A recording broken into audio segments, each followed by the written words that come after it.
Good morning mga ka-asenso. Lagay po ako ng tubig dito sa jug. Dito po ang automatic nipple drinker namin.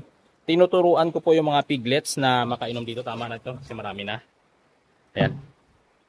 Tuturuan po natin yung mga piglets na matutong uminom sa nipple drinker sa edad nila na 9 days old.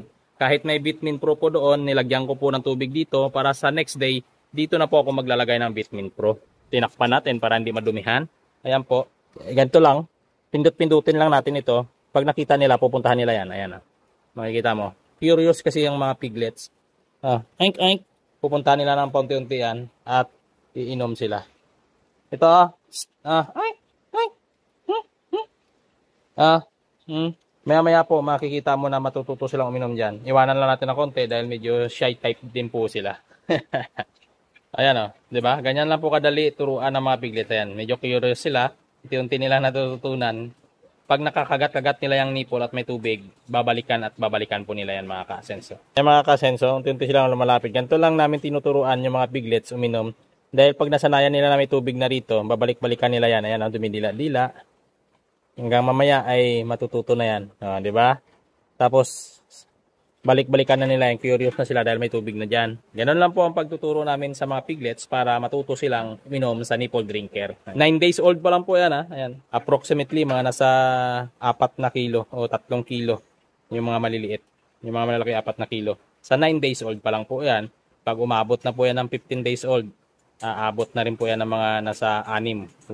Ayan po yung pinakamalaki. Siguro mga nasa 5 kilo na po yan. Ganyan lang po pagtuturo. Ayan, ayan. Curious na po sila. Unti-unti na po yan natututo dyan. Ayan, pag nalaman nila na may tubig, yan, di ba? Kanina lang yan tinuruan. Ngayon, natuto na, nakakatuwa, di ba? Ang bilis nilang matuto. At bukas, kapag marunong na sila, pag nakita ko na nabawasan itong tubig na medyo marami-rami, dito ko na ilalagay ang Vitamin Pro Water Soluble Powder. Di ba? Ayan, ang galing na nila. Unti-unti nila natututunan ang nipple drinker. Kagatin mo. Ayan po, di ba? Ang galing, unti-unti nang kinakagat. Gagayahin na po yan ng ibang kasamahan nila. Kahit 2, 3 lang po ang maturuan mo dyan sa kanila, lahat po yan sila ay magsusunuran na. Umiga ng nanay, syempre, alam mo na, tatakbuhan ng mga yan at dedede. Yan yung Vitamin Pro sa kabila, kaunti na lang. Kanina, halos puno po yan. Ngayon malapit na mga lahati.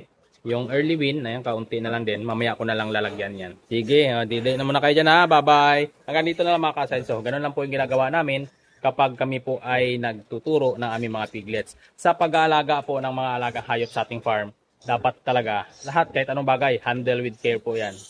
Inaalagaan natin sila ng maayos. Hindi po basta-basta na pinapakain lang natin sila, bigyan lang natin ng pagkain, puswit-puswitan lang o sumpit-sumpitan lang natin ng tubig yung dumi nila tapos aalis na tayo. Hindi po, dapat tine-check po natin yan isa-isa kung okay ba ang kanilang kalagayan, may mga pantal ba yung kanilang katawan. Lagi natin i-check yan. Pero maituturo natin yan sa ating tao talaga nagtatrabaho dito kung meron po tayong ibang tao na hindi natin close blood related. Like example, mga nanay, tiya, tiyo, tatay. Dahil sila kasi is may mga instinct sila na sila yung mataas sa'yo. Ikaw dapat yung sumunod sa kanila. Magagawa natin yung mga ganyang bagay, mga program sa farm, kung may tao po tayo dito talaga na pinagkakatiwalaan na hindi po close blood related. For example, pinsan mo lang, okay yun, susunod yun sa sasabihin mo. Iba po kasi yung instinct ng mga matatanda o mas nakakatanda na dito sa probinsya. Kumbaga, naiiwan pa sila doon sa mga sinaunang mindset na kung ano po yung naririnig nila doon dati sa mga tiyo. So nila tiyo, kasi kahit ako narinig ko din. Ganun pa rin po yung ginagaya nila. Dapat hindi na po nila gayahin yan dahil kumbaga sa generation natin, sa generation nila, nakapag high school na po yan nakapag college na nga po.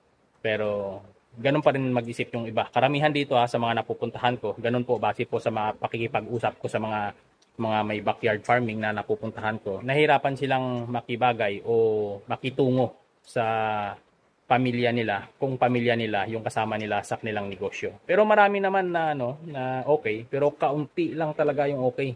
Karamihan talaga sa ganun. Kaya dapat ma-educate sila. Pero hindi naman natin hinihiling. Darating din naman ang araw na tayo na rin yung tatanda. Huwag nating gayahin kung ano yung pinaranas sa atin ng mga nakakatanda sa atin. Dahil hindi po maganda. Dahil alam na rin naman natin na hindi maganda, i-delete na po natin yan sa ating sistema. Ayan, hanggang dito na lang mga ka-asenso. Yung mga binabahagi ko sa inyo, base po yan sa sariling karanasan at sa mga nakakausap ko, sa mga napupuntahan kong pinagdideliveran namin ng mga manok, sa mga pinupuntahan kong may mga alagang baboy din. Happy lang palagi pag si God ay nasa puso mo, kahit ano pong tukso ng demonyo ang lumalapit sa'yo, hindi ka po matitinag. Laging happy.